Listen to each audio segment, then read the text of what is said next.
Good afternoon, everyone.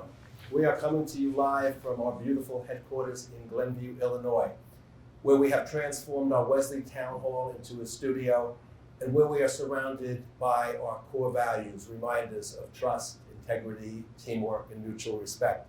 Welcome to Live from Wespath. I'm really excited to be here. My name is Bob Christoffel. I'll be your co-anchor. I also serve as manager of benefits education. 3 live newscasts with content relevant to you, our United Methodist clergy. I want to thank you for joining us. I want to thank you for your service and your ministry to the church.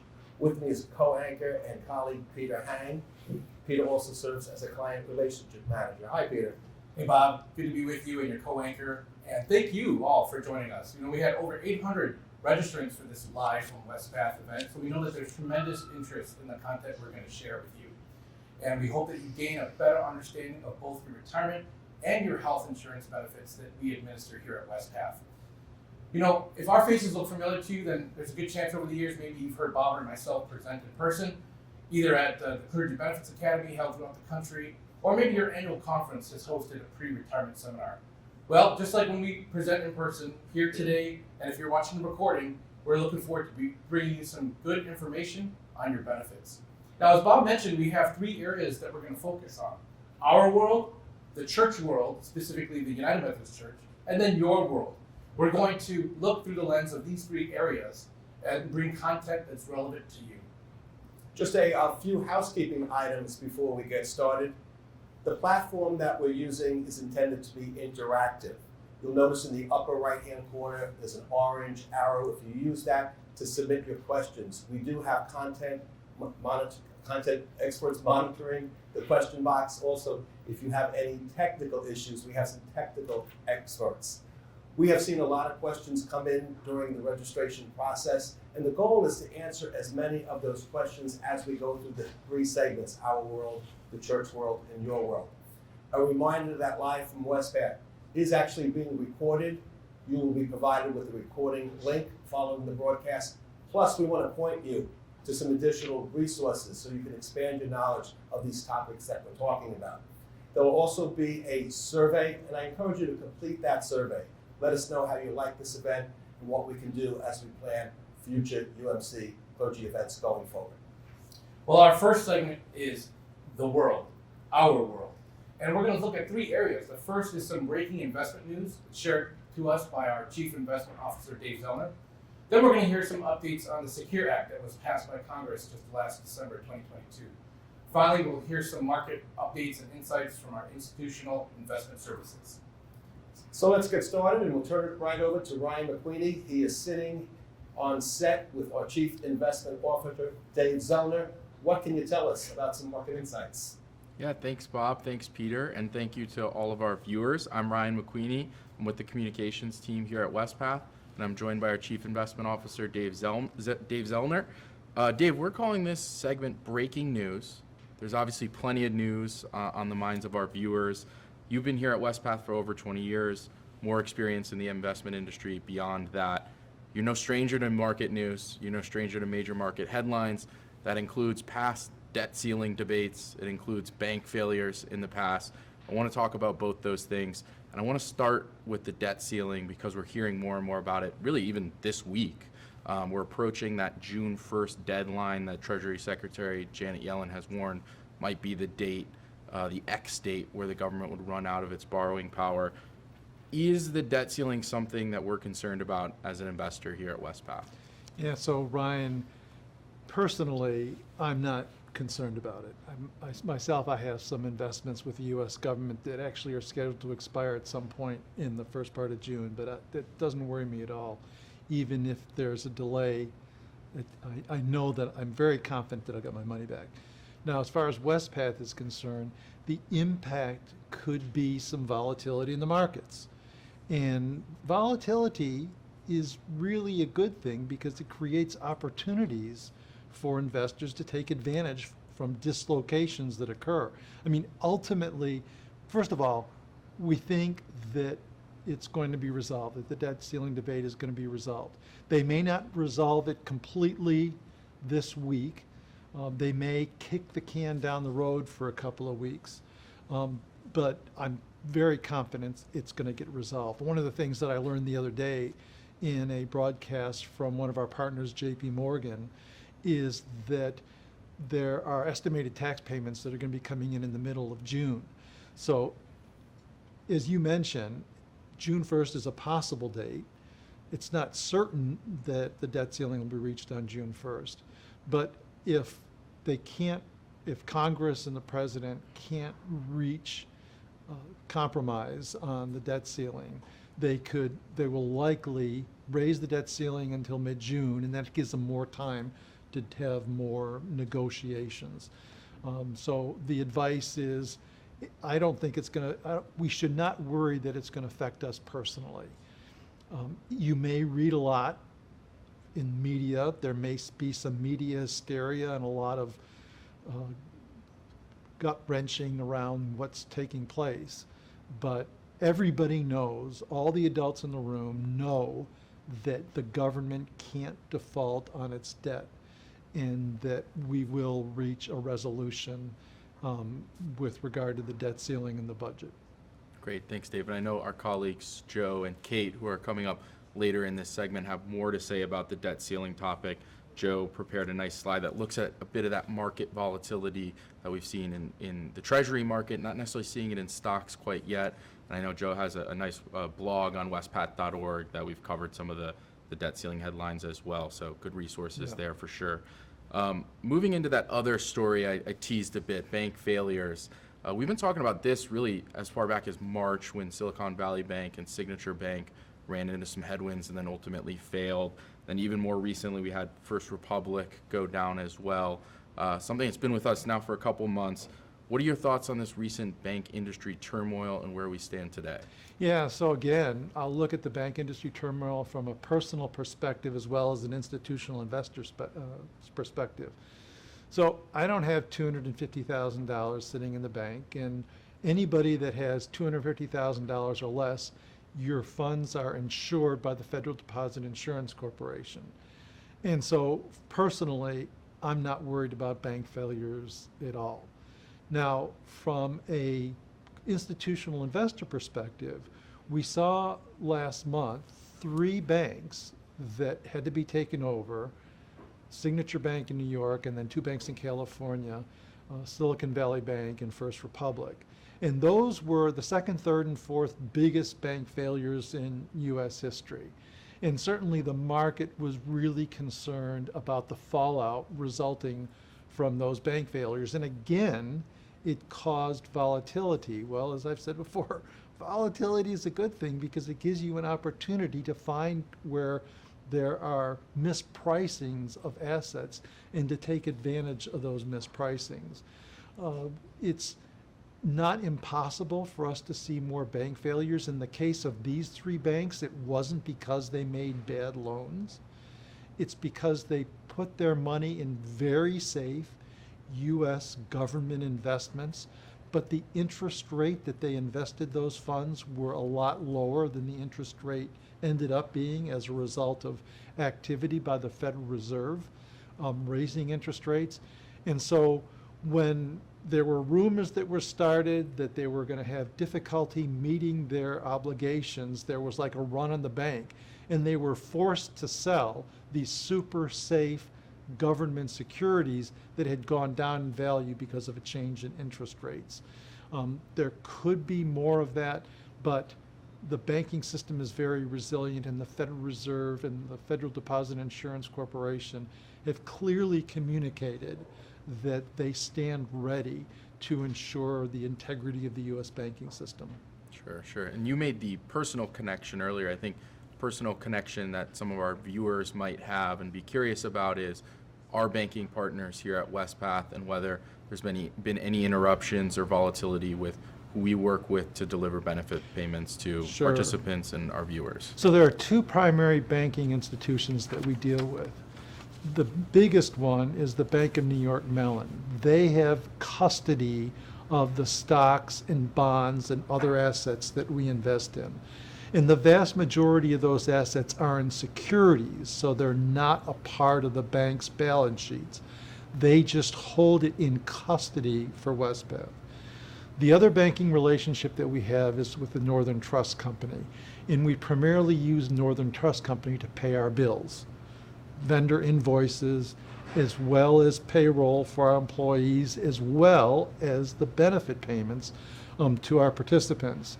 And while we do keep on deposit there more than $250,000 to meet those obligations, we're a $25 billion fund, and the other 25 point some billion dollars are in custody in securities with the Bank of New York Mellon. We're very confident with Northern Trust. It is a very important bank to the U.S. banking system. We haven't seen any concerns there that we feel that could cause them to have to be taken over. So I think our participants can rest comfortable knowing that the assets are properly custodied. Great, thank you. That's definitely reassuring to hear, and hopefully reassuring for some of our viewers out there. Moving from those kind of major national headlines into headlines that more specifically impact our viewers and our participants. Obviously, there's a lot of things going on in the church right now in the UMC. Disaffiliation is one of those major headlines. It's been with us for a bit, of course. It seems like it's going to be around for a little while longer. People, I think, have a natural sense of anxiety when thinking about disaffiliation and the uncertainties that lie ahead, particularly as it pertains to their retirement savings, their benefits. Is there any cause for concern with benefit payments and the disaffiliation and the uncertainty there? Yeah, not at all. In fact, I would argue that the disaffiliation is actually increasing the security of the pension assets. So I think many of our viewers may know that when a church leaves, they have an obligation to make a payment to the annual conference, much of which is helped to ensure the integrity and the security of the pension payment, of the pension program. And so there are some people that believe that when a church leaves, they're taking their pension money with them. The money that the churches have put on deposit for its participants resides in trust with Wespath. That money can't be taken away by the churches. And when a church leaves, we determine what an equivalent of amount needs to be paid with regard to clergy pensions, and that's a precondition upon their exit. And so that we're seeing additional funds come into the pension program to further provide security for our participants. So not only are there safeguards kind of there in place already, but there's been a process thought out for disaffiliating churches to make sure there's even further safeguards. Correct. As those churches are leaving. Yeah, absolutely. Okay, that's really good to hear, and another good reminder for our viewers. Moving a little bit more generally into some of the things folks are feeling these days, and some of the things affecting UMC participants. We talked about disaffiliation. Other folks who registered for this session today pointed out we have an aging clergy population, a lot of folks nearing retirement. You add those UMC uncertainties into rising interest rates, high inflation, bank failures that we already talked about, the debt ceiling, which we already talked about, even the possibility of a recession. I think a lot of people are feeling overwhelmed right now, and maybe overwhelmed with the headlines. One thing we talk about all the time is the importance of having a plan and sticking to it. And I think that resonates on an individual level, and it also resonates from our perspective as an institutional investor. Is there anything more you can add to the idea of sticking to that long-term plan when we're feeling a little bit overwhelmed by the headlines? First, Ryan, I guess I'll start out by encouraging our viewers to seriously consider taking advantage of the services of EY Financial Services. It's an additional program that Wespath provides at no cost to our participants. I've heard from a number of people over the years, Ryan, that, if I go and talk to EY Financial Planner, it's like going to the doctor. The doctor's just going to tell me to exercise more and eat less. And so EY is just going to tell me to save more. It's really more than that. EY tries to assess what are your goals. What are your financial goals? What are you concerned about? What's your risk tolerance? What are your plans in retirement? Do you have any plans before retirement where you need to spend money? And so that they can help set you on a path and give you confidence that you can achieve your objectives. But then once you develop a plan, a long-term plan, and you have the discipline to stick to that plan, then you don't need to worry about these periodic episodes that occur in the market like we're experiencing right now with the debt ceiling or the possibility for a recession or inflation. You know, Ryan, one of the things a number of years ago, Mac's father-in-law, he had put a plan in place and he was confident in his plan. But then we had some event, I can't remember where it was, where there was some portion of his investments that performed poorly. And he asked me, he said, Dave, I know you're in the investment business. I'd really like your advice. What should I do? And I thought about it very briefly, and I came up with what was some of a sarcastic reply at the time. But, I mean, this was over 30 years ago, and it's advice that I still maintain today. The advice I gave him was 2 words. Don't look. Sure. Have a plan in place. Be confident when you've put that plan in place that it's the right plan, and don't let these periodic episodes that occur in the market keep you from maintaining that plan. I've heard too many stories over the years of people that got nervous and they took out their investments, and right after they took their they sold their stocks or moved out into more safer assets, that what they had been in went up and performed really well, and there was this big regret because they would never be able to get that money back. I mean, this is my personal approach that I've taken.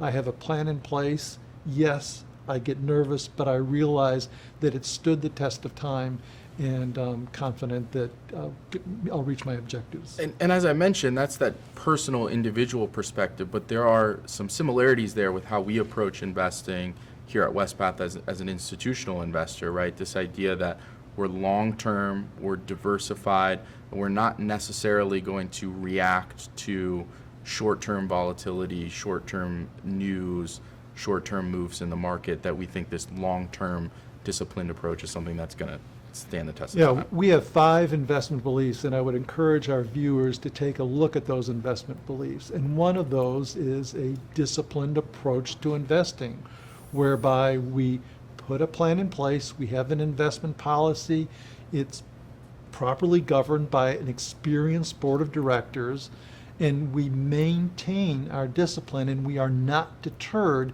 by these short-term events that cause volatility. Again, volatility can be your friend. It causes dislocations that allow you to take advantage of mispricings in the market, which ultimately benefits our participants and other stakeholders. And more on how that plan has been put in place and resulted in our fund performance later with Joe and Kate in this very same segment. So good to hear. Real quick before we move to a couple questions from the audience, I dropped the recession word in there very casually. I think it's something, again, we're hearing more and more about in the news. Any thoughts on the possibility of a recession and whether we're going to be reacting as an investor? I think it's highly likely that we will experience a recession at some point in the near future. I mean, the reality is coming out of the pandemic, there was a lot of money that the federal government gave out, a lot of money that got spent, and so a recession means you're spending less this year or next year than you did the year before. And so it's highly likely that we're going to see some type of recession going forward. But this is not breaking news. People from the beginning of this year and the end of last year expected that there would be a recession. I guess the biggest surprise is that it hasn't come already, that it may be deferred until the second half of this year. But the market's well aware that a recession is a possibility. It's been priced into securities, and so Now, it could be a lot worse than expected, but if we do achieve the recession that's expected, it's unlikely that it's going to have a major impact on the markets, unless, again, it's a lot more severe than people expect. So another good reminder for the viewers, these are natural parts of economic cycles. Our approach, we've been through them before. We keep that long-term mindset through those cycles. On average, over the last 60 years, there has been one recession every 6 years. So we should expect, again, once every 6 years to have a recession. Sure, makes sense. Do we have some time for some questions from the viewers? Well, thank you, Ryan, and thank you, Dave, for your reassuring words. I particularly like that, don't look. This is always an area of interest for our viewers and for myself. And, two things we have in common, Dave. I, too, don't maintain a balance of over $250,000 in any bank. And also, I am a big fan and advocate. We see it in benefit education consultations, in our seminars. Utilize the services of EY Financial Planning Services. On behalf of our participants, we just want to thank you. A lot of thanks for coming into the question box, for your expertise, and really for your steady hand during these turbulent times. A lot of additional investment information can be found on our website, wespath.org. Peter, what questions have we got coming in? Yeah, the first question is for you, Dave. It says, I know I can go to wespath.org to find out information on investments, but where do you go to find what's going on in the markets? Yes, I prefer other people to do the work for me, so I use aggregators, and there are a number of different aggregators that I use. One that I can recommend is Real Clear Markets. You may be familiar with Real Clear Politics, and Real Clear Markets is similar in that there's a staff that goes out and searches across the universe of financial information and puts that information out in headline form that you can click on a link to go to many different types of sources to see information. Bloomberg is another one that I subscribe to. Bloomberg has a lot of their own content, but they also redistribute other content as well. And then a third one is definitely proprietary to Wespath. It's a service that we pay for. It's called FactSet, and twice a day I get an email into my inbox where it's looked across the universe, seeing what economic or market stories are of interest, provides a link that I can click the link and go on and read the story. And are you following any investment influencers on TikTok? I haven't quite gotten there yet, Ryan, but I have an open mind. If you have any recommendations, let me know. All right, I might have to send you some. Well, glad to hear you have an open mind about that, Dave. You had mentioned, having a plan and sticking to that plan. Is that really what makes Wespath's unique approach to investing, having that plan? No, in fairness, I think that most institutional investors, most sophisticated institutional investors, develop a plan and maintain that plan. Now, I will say that there are many institutional investors that have a governance structure where there's Monday morning quarterbacking that takes place. There's someone in an investment committee that comes in and makes a rationale for why that institutional investor should react to recent news. But I'm really proud to say that over my 26 years with Wespath, that we've done a fantastic job of attracting really smart and disciplined investors to what we call our fiduciary committee, that really aligns with our philosophy of maintaining a long-term disciplined approach and not taking a knee-jerk reaction to what's just transpired in the markets. And if I could add, Dave, I think another great thing that makes us unique here at Wespath is, of course, our connection to the United Methodist Church, which really brings that faith-based component, that values lens. I think it really does inform our perspective and a lot of our work here. Absolutely. Well, we have time for one more question, and that is, what is the effect of more clergy retiring? What does that effect have on our investments? So we get data that shows the number of clergy that retire every year, and it's been, Peter, really consistent over the last several years. It's about 1,000 clergy that retire every year, and yes, there's more money leaving Wespath every year than's coming in to Wespath. But over the years, that's been made up by market appreciation. So even though we've seen more money going out than coming in, because the markets generally have been very cooperative, our asset base has continued to grow. Thanks, Dave and Ryan. Great information. Appreciate your expertise and your time and explaining things in a way that we can all understand. So our next segment we're going to transition to is a little conversation on the Secure Act 2.0. So Kim Olson is going to moderate and interview our Associate General Counsel, Steve Clark. And the Secure Act 2.0, which I mentioned earlier, is passed in December 2022, has some aspects that relate to RMDs. Some of you know those as required minimum distributions. So Kim and Steve, what information can you share with us on Secure Act 2.0? Thanks, Peter. So Steve, on Secure Act 2.0, why does it really matter to us as Wespath and to the plan participants?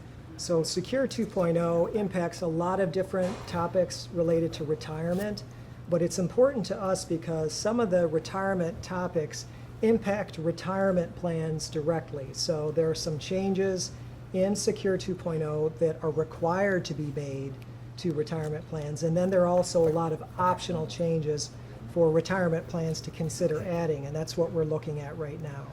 Okay, so let's start off with some changes. Let's talk about the law changes. Are they positive or negative in general? I would say that in general, under Secure 2.0, the law changes are positive in that they give participants more flexibility regarding how they can use their retirement plans. There are some negative changes, however. I'm going to talk about one later today, and it's really about raising tax revenue for the government, because a lot of these changes do have an expense associated to them. So when some changes are expensive, you've got to have some that raise tax revenue.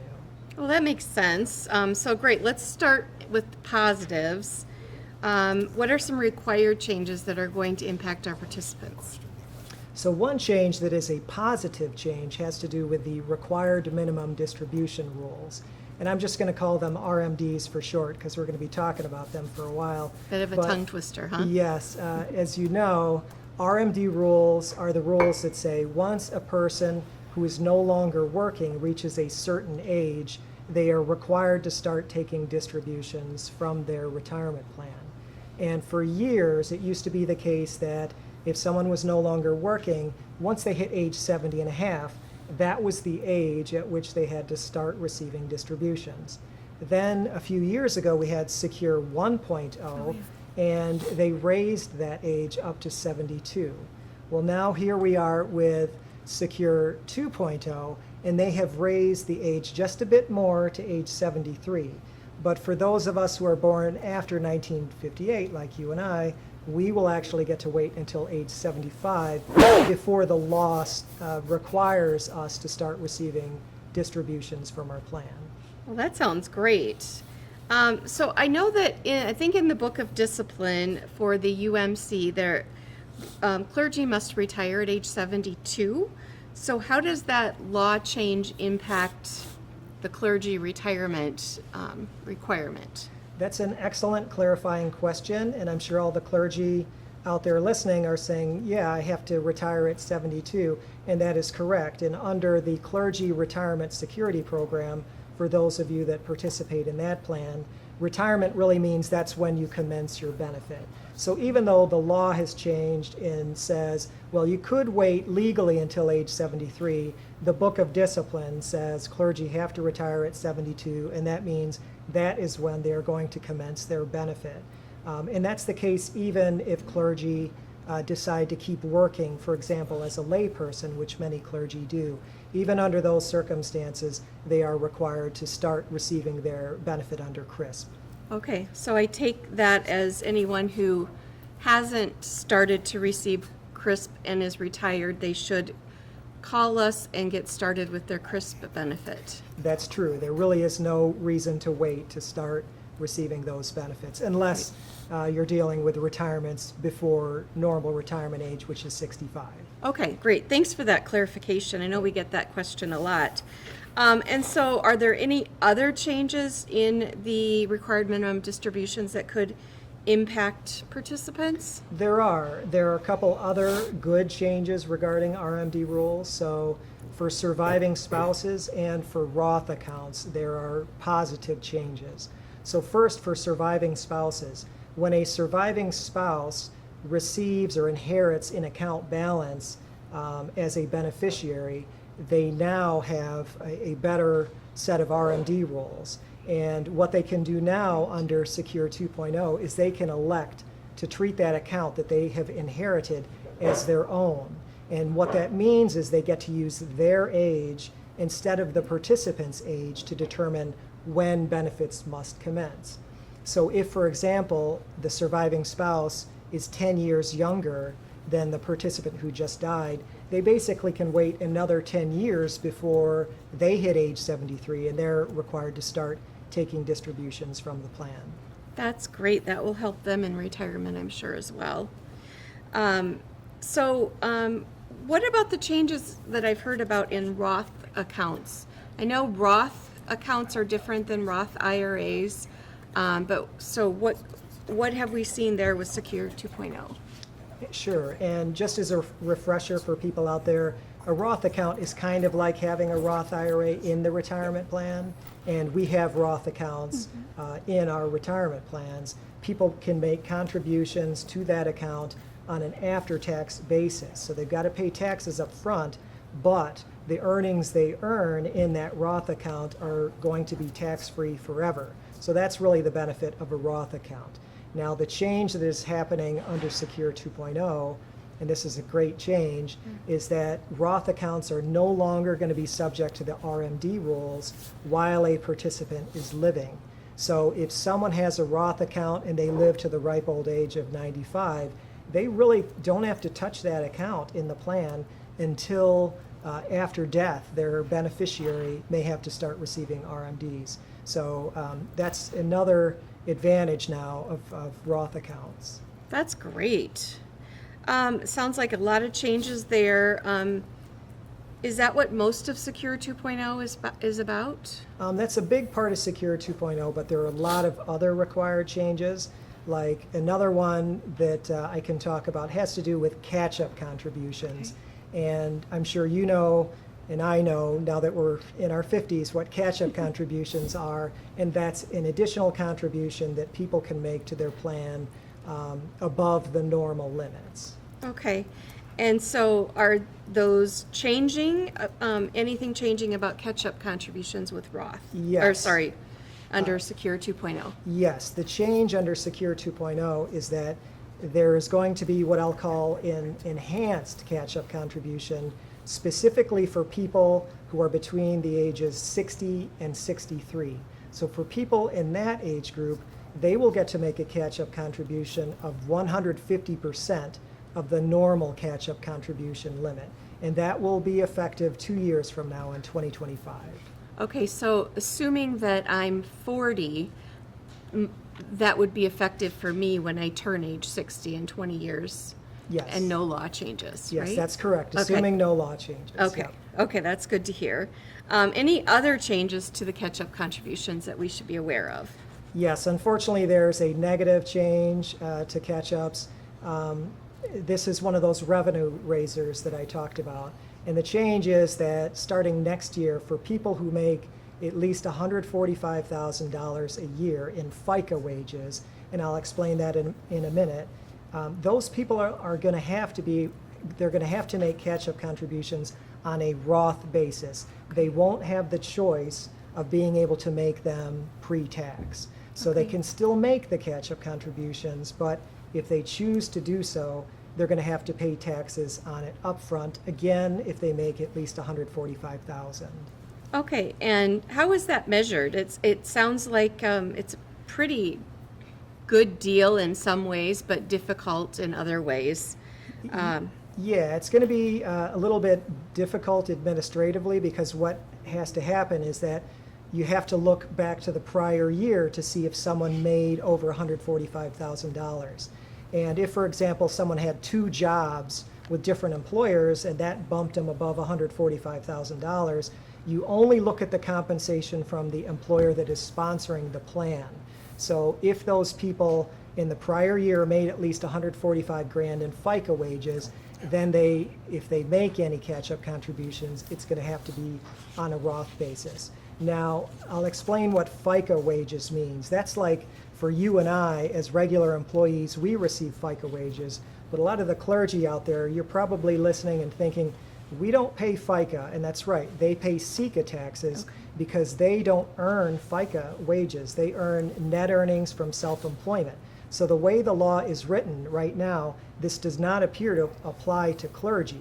Now, I should say that the IRS has not provided any guidance on this yet, but the way the law is written, it seems pretty clear that this does not apply to clergy. So when we get to next year, they won't have to worry about this $145,000 limit. Okay, great. And so I think we're probably running up on time, but let's talk about some optional changes fairly quickly. Are we considering adopting them? Yeah, there are a lot of optional changes out there. I'll talk about two real quick. One has to do with the problem of student debt. As we all know, it's a big problem in this country, and people who have a lot of student loans struggle to make contributions to their retirement plan, which can mean sometimes they lose out on employer matching contributions. Secure 2.0 has an optional feature where plans can match the student loan payments a person makes. So what they do is they tell their employer at the end of the year, I made whatever, 8 grand in student loan payments, and the employer can treat that as if it were a contribution to the plan and make a matching contribution on it. So that'll be great for people who are struggling to decide which ones to pay off, and Yes. they can save for retirement while paying off their student loans. That's a great option. Any other options that we're considering offering? Yeah, so a last option that we're considering, there are actually a few more, but the one I'll talk about is an option where participants can be given the right to make an election whether to have their employer contributions made on a Roth basis rather than on a pre-tax basis, which is how things have been all along. All employer contributions thus far have been on a pre-tax basis. But by giving a participant the right to make them on a Roth basis, that would then enable them to have a big part of their account balance no longer subject to those RMD rules that I talked about, because under Secure 2.0, Roth accounts won't be subject to RMD rules while they're still living.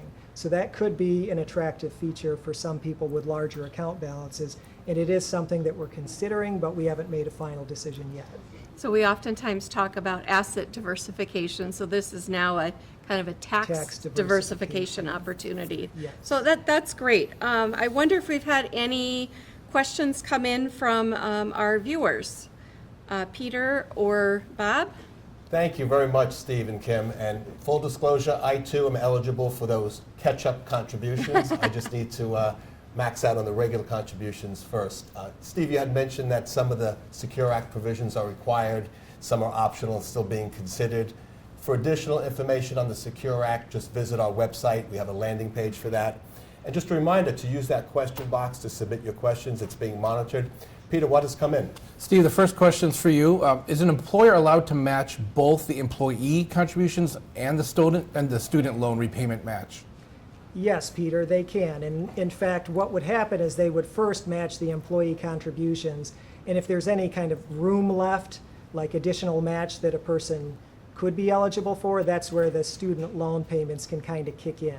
So you really look at both the actual contributions they're making to the plan as well as any student loan payments. And a follow-up question to that, does that apply to the individual clergy person, or if I have kids with student loans, does that apply to my kids? That's a good question. I'm going to have to look into that again. I think it does apply to family, but I will have to look into my notes and verify that that's the case. Okay, thanks, Steve. And this one, Steve, is interesting. It's really a combination of several questions. A lot of these Secure Act changes seem to be really helpful, really beneficial, including raising the age for RMDs, relaxation of the Roth accounts, surviving spouse rules, the RMD penalty decrease. What's going on with the government? Why are they being so kind and generous to us now? That's a good question. There's certainly a lot of pressure, I think, on Congress to make some of these changes. A lot of these changes people have been trying to get from Congress for years. And it's just now that they were able to finally get a successful piece of legislation to pass. But these are changes that, we've been hearing about for many years, and finally they've been implemented into the law. Great, thank you both for that information. And Steve, I think for once I kind of understand a law that was passed by Congress. So thanks for your time. We have one question that came in earlier. I think it was probably more suited for Dave and Ryan, but I'm going to take a stab at it. And the question is, what if you're quickly approaching retirement? You are no longer long-term, so how is, with everything that's going on in the economy and country, affect what you would consider, when you would consider retiring? And so that's a pretty broad question. I'd say, I'd reiterate the free and optional service that all clergy have, and that's to use the EY, the Ernst & Young Financial Planning Service.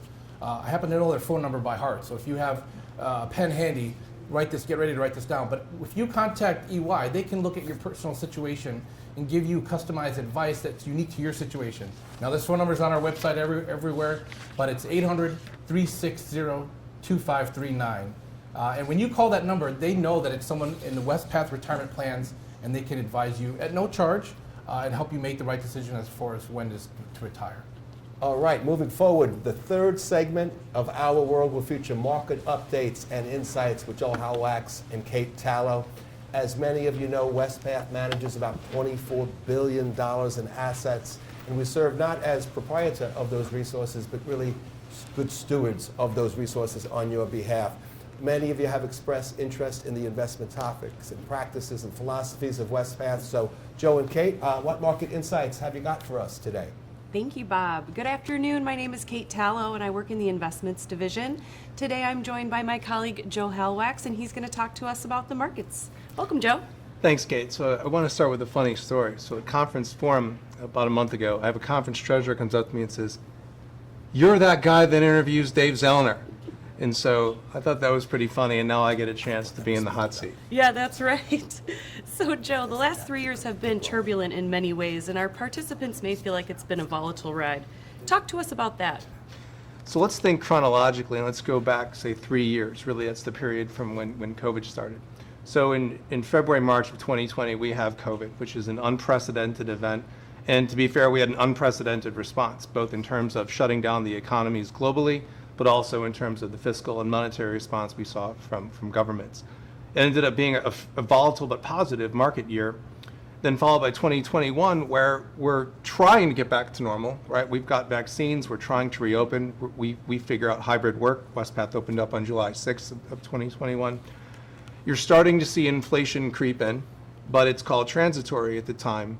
But still, it was a strong year for markets, and there was hope that we were getting back to normal. And then you get into 2022. That's when we really realized that the inflation was not transitory. In fact, it was becoming quite problematic, and that's when the Fed had to really respond to the inflation. And then you have in 2023, it feels more like 2019. There's traffic, there's a lot of people in the office, airports are crowded, and you're having now this, instead of inflation, the shift is really looking towards recession. So now we're seeing this kind of debate between inflation and recession. And as an example of that, you're seeing inflation has come off, right? It was 9% a year ago, and now it's closer to 5%. But the job market remains really strong. So again, there's two different battles that the markets are fighting. You mentioned inflation. We've been seeing it for over a year and a half, and it's talked about constantly. How did this happen, and what are some of the driving factors? Yeah, we'll highlight two factors. The first is supply chains. So you think about supply chains, going back to shutting down the world economy. It's a global economy that's linked by consumers consuming stuff, and that stuff can be made elsewhere in places like China. So as you're taking large parts of the economy and shutting it down, it can be harder to find the things that you need. So think about 2020. Computer chips were hard to find. So used car prices went up because people couldn't buy a new car. Think about the run on things like paper towels and toilet paper, right? As we were working from home, those supply lines changed. So supply chain issues were very real. And then you saw, as a response, wages creeping up for people to be able to afford the things that they need in their daily lives. The other thing is the fiscal and monetary response. So on the fiscal side, we had about $3 trillion of support. And Dave mentioned we were paying a lot of money to keep the economy afloat while we were figuring out how to get through the pandemic. And then on the monetary side, the Fed raised, blew out its balance sheet by about $5 trillion. So they put a lot of liquidity into the market, and that really happened globally. And the combination of those two factors really was the driver. And if you think about it, back in 2008, we acted fairly, it took a long time to get through some of those plans. And in 2020, we acted very quickly. With some hindsight, you could probably say that we might have done too much, and that was part of the inflation driver. And I have a kind of an anecdote. In my village, we had police cars, and they were due in 2020, and they said it was going to be a 30-month delay. And indeed, it was a 30-month delay. Now we have the police cars, but we don't have the labor to get the retrofitting to make them into police cars. So again, these things it's taking a long time for some of these things to unwind. Wow, okay. Now tell us how officials have sought to fight the surge in inflation. Yeah, so starting in March of 2022, we knew that the inflation was not transitory, and the Fed had signaled they were going to start to address it. So the Fed raised rates by 5%, 5% in 14 months. That is a lot of rate hikes in a very short time.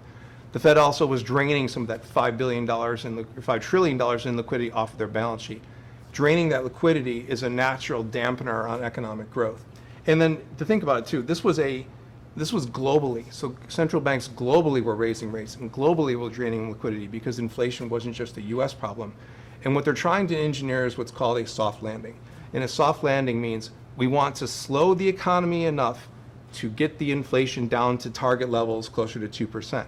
But you want to slow the economy down without causing a big pressure on, say, asset prices, including things like stocks that people use for retirements or homes. Okay. And tell us how this has impacted our clients' investments at Wespath, starting with stocks. So stocks over the last 3 years have done fairly well. If you think about this year, we're up 7% U.S. stocks. And over the last 3 years, it's 18%, say, annualized, so 18% per year. International stocks are also up about 7% this year, and on a 3-year basis, they're up 11%. But there's two things that we need to think about this. First is that stocks are meant to be the volatile part of a balanced portfolio. So we build portfolios for institutional clients or participants, and they're going to hold a mixture of international stocks and international bonds. The stock component is going to be the part that has, the longer, the 18% kinds of returns, but it's always going to be more volatile. Secondly, though, that 18% isn't a straight line. It's a very jagged line. In the last 3 years, that was very volatile. So going back to February, March of 2020, the S&P 500 fell 35% in 6 weeks, but the market ended up 18% on the year. 2021 was a great year, 28% returns, and last year, 18%, and at one point was down over 20. So it's been a very volatile 3 years, but I think you could sum it up in saying we had higher returns, but we had much higher volatility. Okay. And what about bonds? I remember you said 2022 was the worst year for bonds in 200 years? Worst year since 1788, I believe. So remember when I said that the Fed hiked by 5% in 14 months? Bonds and bond yields and bond prices have an inverse relationship. So when yields are going up, bond prices go down. I think the best way to explain it is to say, if a year ago I bought a 2-year bond, and it was yielding 1%. Fast forward to today, I buy a 2-year bond that's yielding 5%. That bond from 1 year ago is obviously worth a lot less money because I can buy a bond now that yields 5%. So last year it was the worst bond market in 200 years. The bond market was down 13% on average. And if you look at returns, returns now the 3-year average is down to roughly, just below, just slightly negative. But there's two things I would say. If you look at this year, we're now looking at the bond market up 3%, which is, 3 to 4% is typically what we expect in a year. And then secondly, if you think about the Inflation Protection Fund, the Inflation Protection Fund is part of our portfolio that we use in a diversified defensive way to hedge against unanticipated inflation, which is exactly what we got in 2021 and 2022. And the Inflation Protection Fund actually had really nice performance at over 4% for 3 years. Yeah, IPF really showcasing its role in the portfolio here. Absolutely. Joe, I want to go back to our clients' portfolios at Wespath, as most are made up of a combination of stocks and bonds. How have they fared during these volatile 3 years? So what we've highlighted here, we've highlighted the 3-year returns for each of these asset classes. And I want to mention that what we're highlighting are the funds that we have that are part of life stage. So with life stage, and the reason we're highlighting life stage, that's because 70% of our participants use life stage. You use it, I use it. And life stage is really meant to take some of the emotion out of investing. And what I mean by that, Dave alluded to it earlier, when stocks are riding high, people get excited, maybe they buy more stocks, and when stocks go down, people have that natural emotion, and they tend to sell at the wrong time. Very few people are good at market timing, and if they are, it's for very short periods of time. So that's why we use life stage, because life stage will set up a personal investment profile that looks at your age, looks at when you're going to retire, if you're planning or if you're eligible for Social Security, and it's making a personal investment plan of stocks and bonds. It makes those shifts for you.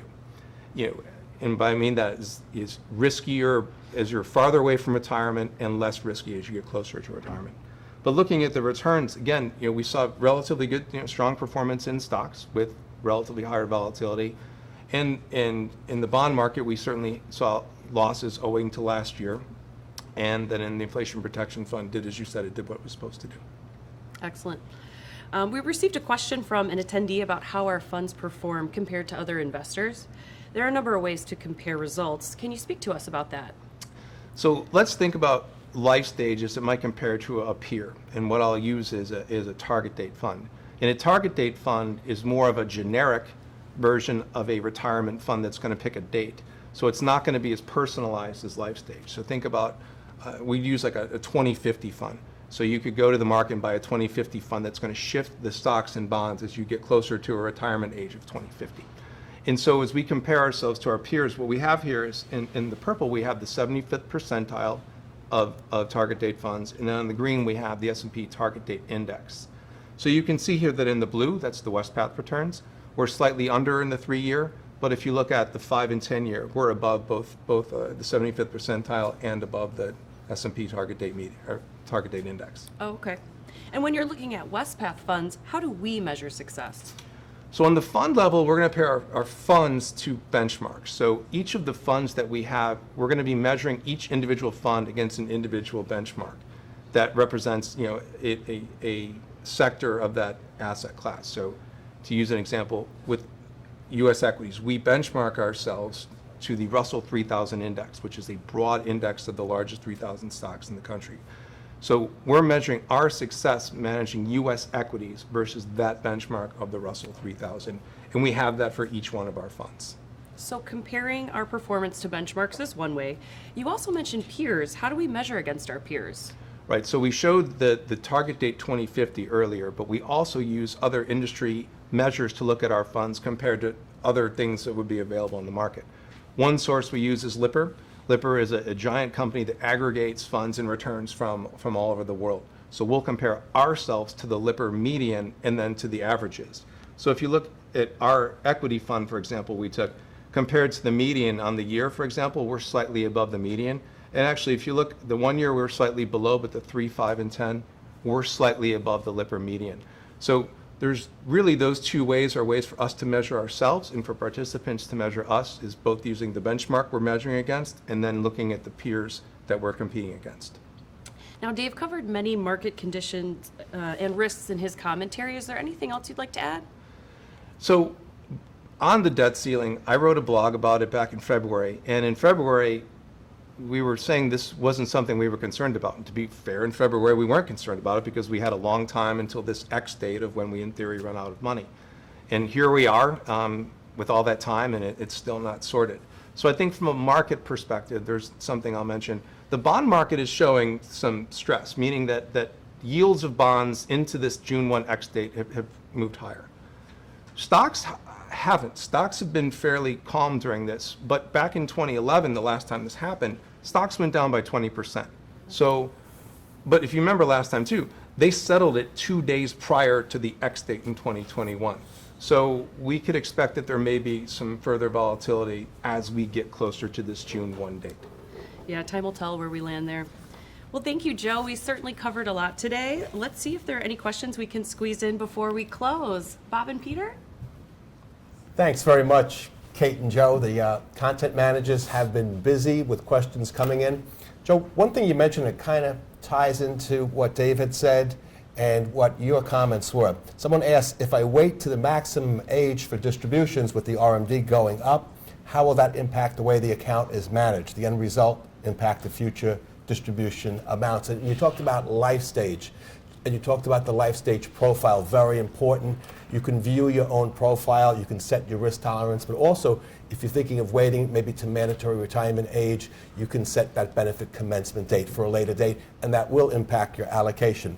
So one question that came in, has anything changed about the way Wespath manages investments, given everything that you talked about that's happened over the last several years? Anything have changed? Yeah, nothing has changed about the way that we manage investments. And I'm saying that we have a disciplined approach that Dave mentioned.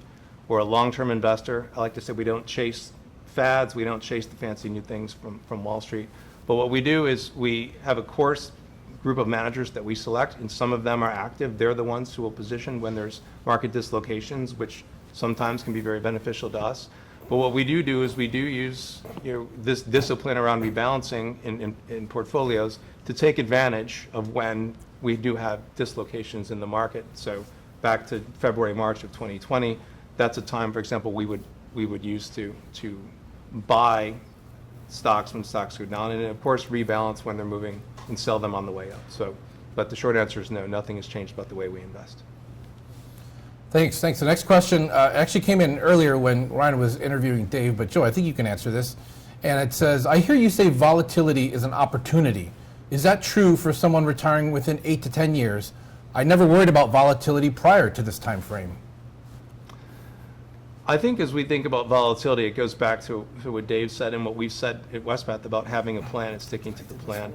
The worst things tend to be going back to the emotional side of when we let emotions take over, because we've seen these kinds of market moves. Just in the last 3 years, we've seen multiple moves of 20% both up and down. I think one of the keys is to use, for example, EY and life stage, and that way we're looking at when you're planning to retire and start drawing on those assets, and then we'll be making the adjustments from risky assets to less risky assets the closer you get to retirement. But volatility is not something to be afraid of. It's normal. It's just unnerving. It's unnerving for everybody, including us. Joe, we've heard a lot about risk and the different types of risks that are out there. What is the risk that just nobody is talking about? The risk nobody's talking about. I think of two. The first risk is, when going back to you, Dave talked about the banks. The one thing I think people aren't talking about publicly, but I know the officials are talking about, is how fast people can move money from one bank to another. So a bank, like a Silicon Valley bank, lost staggering amount of deposits very quickly because we log onto our phones, we make a couple clicks, and assets are gone. You're not waiting in a line to fill out paperwork. So I think there's no answer to that yet. They're probably looking at upping the FDIC insurance, but that's a risk no one's talking about, but I think is being worked on by officials. I think the other risk, I'd say, is kind of going back to the theme of this around emotions, around volatility. There's a risk that we're wasting time, or we're spending precious time on this earth worrying about events we can't change. We can't change Taiwan. We can't change what's happening in Ukraine. Let's hope they get to something, some kind of deal on the debt ceiling, and let's hope they figure out what to do with the banking system. But nobody worrying about that's going to be able to do anything about it. And I think about the Tom Petty line is, the more things I worry about, they don't happen anyway.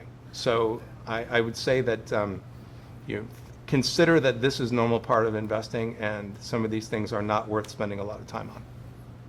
Thanks, Joe. When you paused earlier, I thought you were going to say, I can't talk about. I thought you were going to pull a Fight Club and say, I can't talk about what no one's talking about. But no, thanks for your expertise. I have one last question. And the person is saying, I think I'm using the Life Stage Investment Management Service. Is that a good place for me to be in with my investments at Wespath? So with 70% of our participants using it, with Kate and I both using it, again, I think it's the thing to do that helps you to take the emotion out of investing, and letting people that have your profile manage to that profile. That way you don't have to go make the rebalancing moves yourself, and you're using a team of professionals that's managing it according to your plan. Great. Thank you so much, Kate and Joe, for this discussion, for these answers to these questions. I really appreciate your time and expertise. And I have one more question that actually follow up. So Steve Clark, I asked him about that question about the student loans. Is it available to other family members? And so this just in, he shared that the student loan repayment match, it does apply only to the participant. So it does not apply to a family member. So who knows, maybe Secure Act 3.0 might open that up. But for now, it's only available to the participant. Thank you, Joe and Kate. And Joe, thanks for bringing up the words of the late, great Tom Petty there. Just excellent. Before we move on, we just need to share some important disclosures on the investment information that was provided to you, both from Joe and Kate.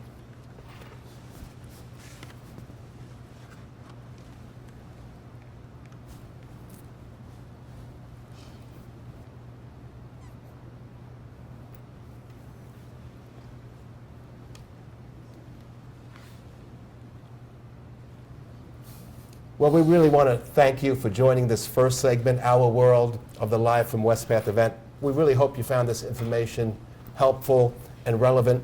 Again, we will be contacting you with a link to the recording, pointing you to some additional resources, as well as a follow-up survey. And please complete that brief follow-up survey. It really will help guide us going forward. Well, if you're watching live and you can stick around for another 13 minutes, at 2:15 p.m. Central, we're going to begin our next segment, which is the church world.